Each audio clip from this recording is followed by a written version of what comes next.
नमस्कार दोस्तों, आज हम विस्तार से चर्चा करने वाले हैं अपार इंडस्ट्रीज लिमिटेड के Q3 FY26 कॉन्फ्रेंस कॉल की, जिसमें कंपनी ने मजबूत ग्रोथ, बेहतर प्रोडक्ट मिक्स और रणनीतिक विस्तार के संकेत दिए हैं।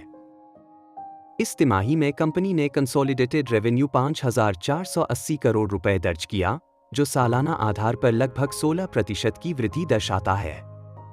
घरेलू व्यवसाय में 30% की मजबूत ग्रोथ देखने को मिली, जबकि निर्यात व्यवसाय पर अमेरिकी टैरिफ का प्रभाव पड़ा।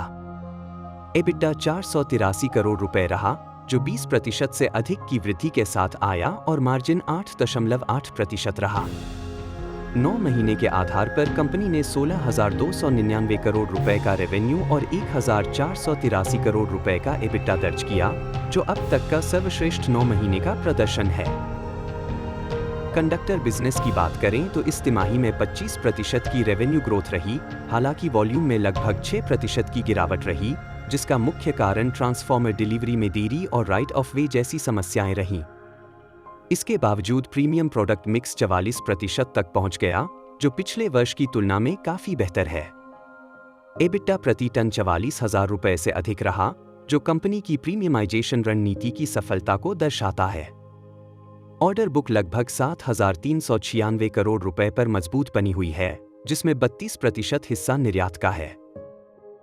ऑयल बिजनेस में 18% रेवेन्यू ग्रोथ और 21% वॉल्यूम ग्रोथ दर्ज की गई।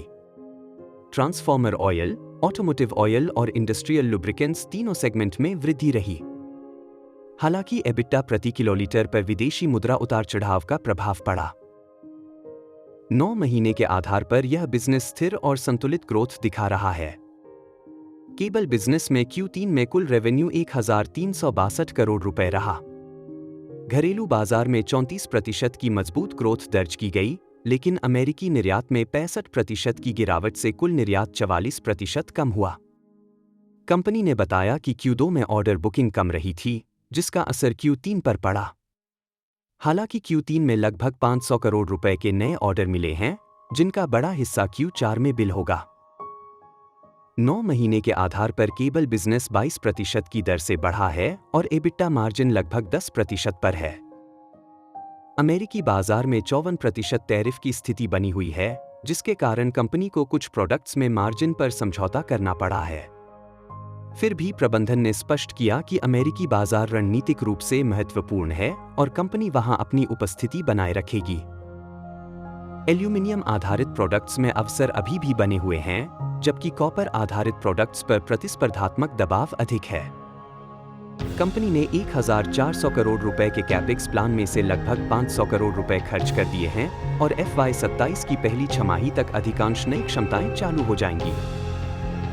प्रबंधन का मानना है कि भारत में transmission, renewable energy, railway, defence और डेटा सेंटर सेक्टर में मांग मजबूत बनी रहेगी।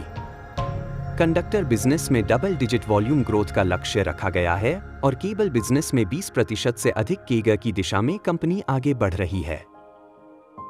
कुल मिलाकर अपार इंडस्ट्रीज वर्तमान चुनौतियों के बावजूद मजबूत ऑर्डर बुक, बेहतर प्रोडक्ट मिक्स, कैपेक्स विस्तार और घरेलू मांग के सहारे स्थिर ग्रोथ पथ पर आगे बढ़ती दिख रही है। यदि अमेरिकी टैरिफ स्थिति में सुधार आता है, तो निर्यात व्यवसाय में और तेजी देखने को मिल सकती है। डिस्क्लेमर: यह वीडियो केवल शैक्षिक उद्देश्यों के लिए है। किसी भी निवेश निर्णय से पहले अपने SBI पंजीकृत निवेश सलाहकार से परामर्श अवश्य लें।